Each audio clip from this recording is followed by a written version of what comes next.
But on a serious point, today the Prime Minister's flagship one-in, one-out deal to return illegal Channel migrants to France has finally come into force today, with detentions set to begin by the end of the week. Now, the agreement means that the UK will finally be able to send people crossing the Channel in small boats back to France, in exchange, we're told, for asylum seekers with ties to Britain. However, opposition parties have wasted no time in vocally criticising the deal. They will only see apparently 50 people a week return to France. Well, this year, has seen a weekly average of more than 800 people making that crossing. And of course, on some days, it's been almost 1,000 people. Well, we can now speak with the Reform UK MP for Runcorn and Helsby, and of course that is Sarah Pochin. Sarah, welcome to the show. Always a pleasure. Can I get your take on this revelatory deal? It starts today, one in, one out. We're told the first of its kind. Fret no more. The border chaos is over. Good afternoon, Martin, and thank you so much for inviting me on the show.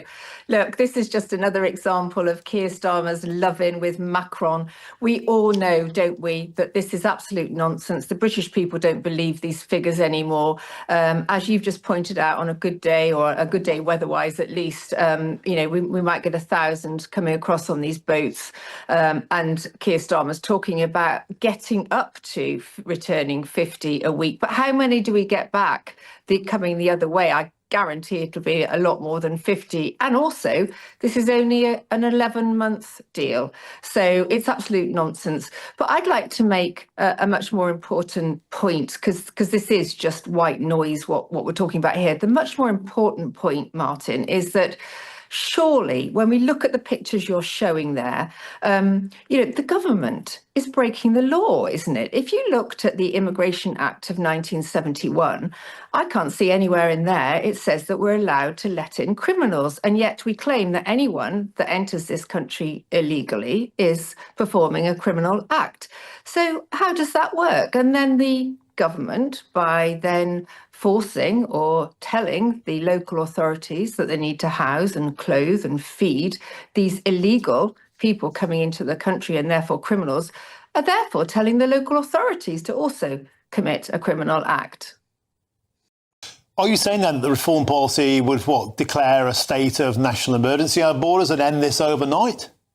I've been calling for that for some days now. I think Parliament should be recalled. I think we should be back in Westminster. You look at that boat, say there's 80 people on that boat, that equates to 10 houses in a constituency, of houses of multiple occupancy. That's just an average sort of figure. But try and put it into those sort of perspectives. That is the impact it's having on communities up and down the country. And that is why people have had enough and are protesting. So absolutely, this is a national emergency.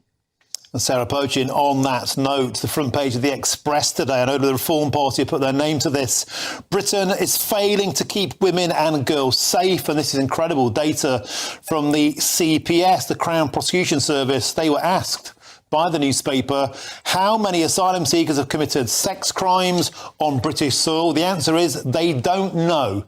They either don't record the data or they won't release the data. Sarah Pochin, what does that say to you? Well, we know, don't we? Finally, we've got government figures that have come out saying that these migrants are 4 times more likely to commit rape, commit sexual assault against women and girls when they get here. That is a betrayal of the government of women and girls, in my opinion. We don't know who is on these boats, whether they're terrorists, whether they have criminal records. We know nothing about them. But with or without those shocking suggestions, we know that they are committing sexual offences against women and girls in our communities. Mums don't feel safe to let their children, their girls, out to play. Girls and boys, I would imagine. But the point is, that's what these mums are peacefully protesting about.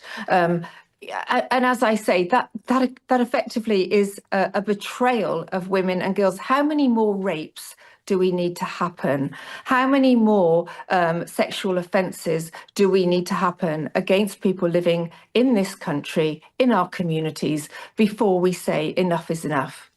And Sarah Pochin, of course, it's only fair to point out that the vast majority of these people aren't committing sex crimes, but just proportionally, it is true that those from a certain nation, such as Afghanistan, are 22 times more likely. That is the facts. They are now out in the open. Sarah Pochin, as I have you here, I'd like to ask you about something of a furore that's happened within the Reform Party. On GB News tonight, I interviewed Vanessa Frake.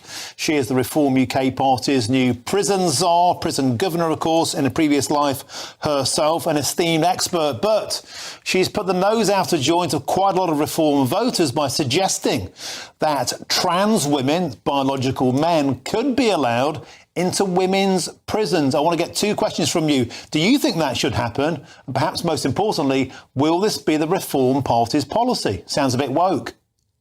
Well, I can tell you that if one day I am Home Secretary, there will be no way that any trans male is allowed into a female prison. And secondly, I can make it quite clear that this is not Reform policy. I think what Vanessa Frake was probably, just expressing her own views, her own opinion. She's been a prison governor and maybe hasn't necessarily had to deal with this problem so much in the past. I don't know. I haven't spoken to directly to Vanessa about why she made that comment, but I can tell you very, very clearly it wouldn't be a policy if I was in charge. Sarah Pochin, would it not be simpler to say categorically, as a Supreme Court ruling has said, that no biological men, irrespective of what they claim to be, should ever be allowed into a women's prison or hospital ward or indeed any other private space? We just say on the show that no biological men will ever be allowed in women's prisons. That might put this to rest. Yes, I 100% agree with you. That is 100% what I am saying. OK, well, let's hope that there's some clarity in Reform on this item as we go forward. Sarah Pochin, thank you once again for joining us on the show from Runcorn. Always a pleasure to have you, Reform UK MP there for Runcorn and Helsby, Sarah Pochin.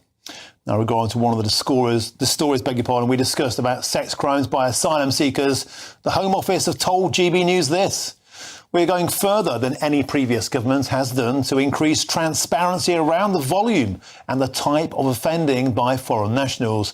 Following the MOJ's publication this week on foreign national offenders within the prison population, the Home Office will later this year publish the first ever detailed breakdown of foreign nationals living in the community. Now, don't forget that, of course, that information has been long requested by journalists such as myself on GB News and a guest I've got in the short while on the show, Robert Bates from the Centre for Migration Control.